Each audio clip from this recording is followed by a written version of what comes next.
There's a moment, a specific documented real moment when Cristiano Ronaldo watched a Messi goal in 2012 and didn't celebrate his own team's result. He just sat in his seat and stared at the screen, because even his greatest rival understood in that moment that he was watching something that shouldn't be possible. Now imagine that version of Messi, that exact, terrifying 2012 version, arriving at the 2026 World Cup on American soil. Not older Messi, not a player managing his minutes and protecting his body, the one who was untouchable, the one who made the greatest players in the world sit in silence. What does that tournament look like? I'll tell you, but I have to warn you, it doesn't look the way you think it does. Not even close. The year is 2026. The World Cup is in the United States, Canada, and Mexico. 48 teams. The biggest tournament in football history. A new generation of superstars ready to announce themselves to the world. And somehow, in this alternate reality, a 24-year-old Lionel Messi is on the Argentina squad sheet. Not because of sentiment, not because of legacy, because he is, statistically, measurably, undeniably the most dangerous attacking player on the planet, at his absolute physical peak, playing with a hunger that the older version had already satisfied.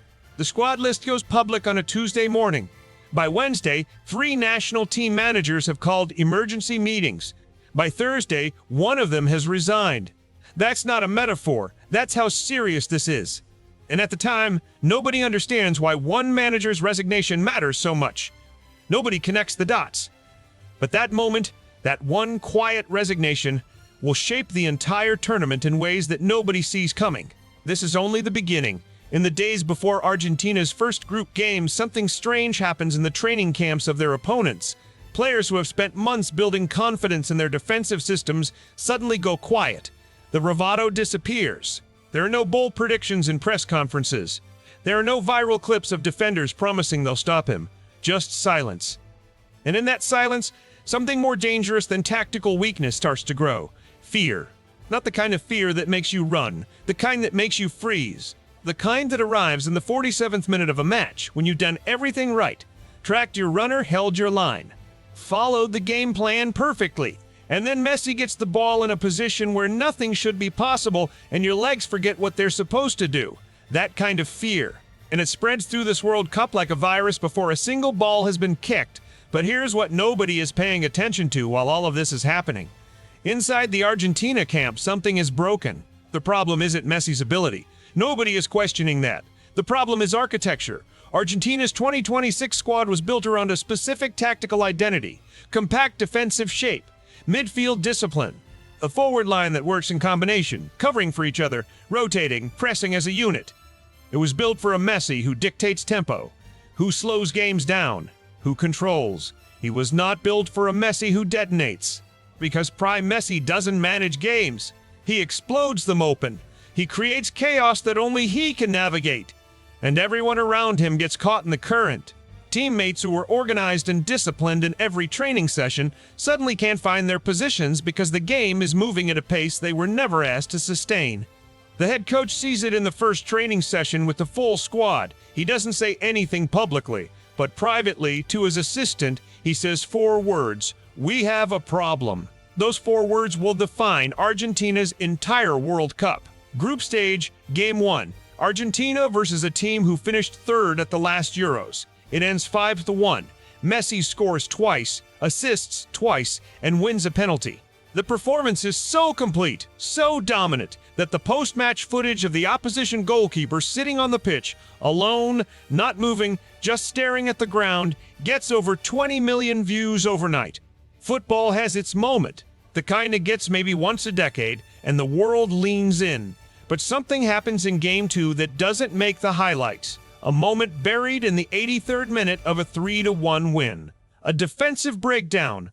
A positioning error by 2 midfielders who both follow Messi's run instinctively, leaving a gap that a faster team would have buried completely. The analyst team flags it in the post-match report. The report gets sent to the coaching staff. And a one other inbox. An inbox belonging to a manager who hasn't played Argentina yet. A manager who, when he reads that report, doesn't panic. He smiles, because he's been waiting for exactly this. By the round of 16, the pattern is undeniable.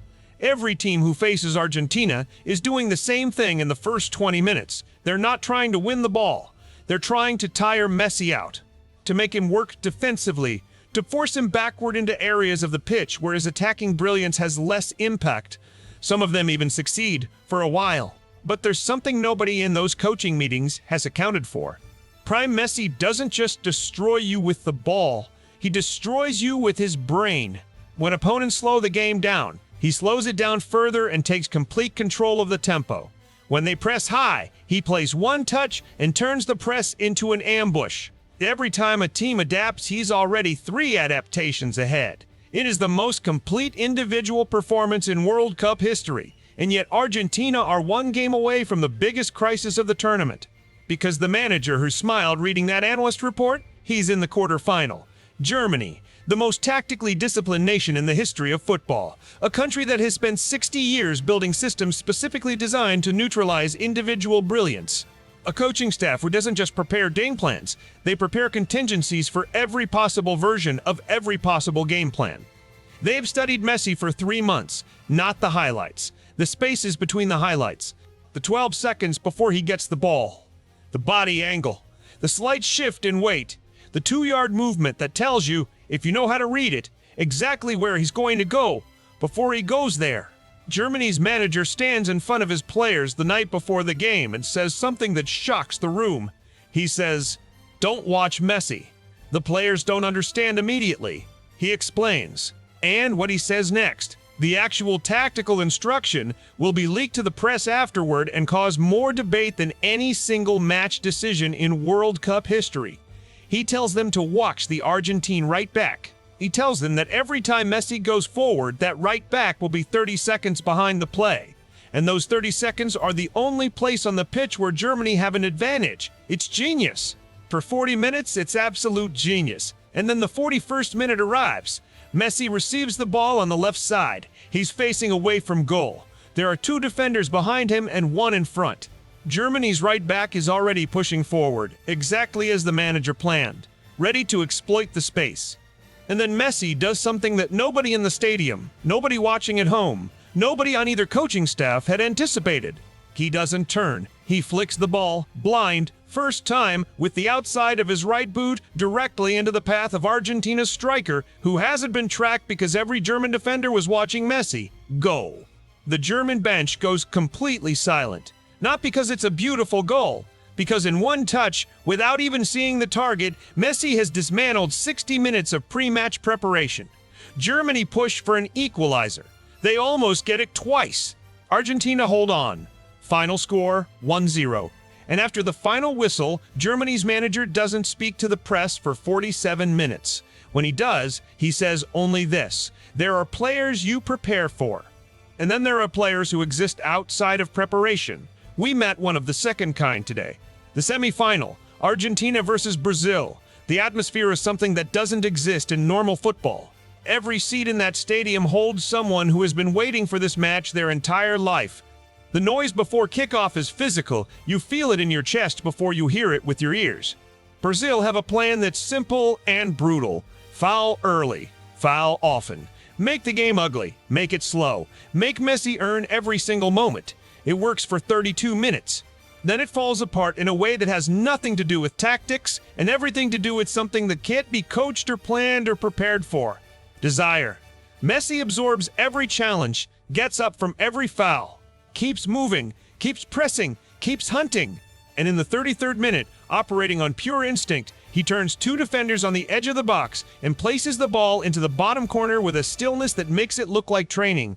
The celebration is quiet, almost private, because this goal isn't for the crowd. This is for the weight he's been carrying for the last 10 years, for every World Cup that slipped away, for every version of this moment he imagined and never reached. This time he's reaching it. Argentina win 2-0. The final is set. And what happens in those 90 minutes rewrites everything, not just this tournament, but how football understands greatness, how it measures legacy, how it decides who belongs at the top of the conversation forever. But that's the thing about Prime Messi at the 2026 World Cup. He didn't just change one game, he didn't just win one trophy, he changed the question. For years, football asked, could Messi do it on the biggest stage? After 2026, in this alternate reality, football stops asking that. It asks something else instead. Was there ever really any doubt? And the answer echoes from every stadium in America, Canada, and Mexico all the way back through time. Through 2014, through 2010, through 2010, through every tournament where the weight was too heavy and the moments slipped away. No, there was never any doubt. We just weren't ready to believe it.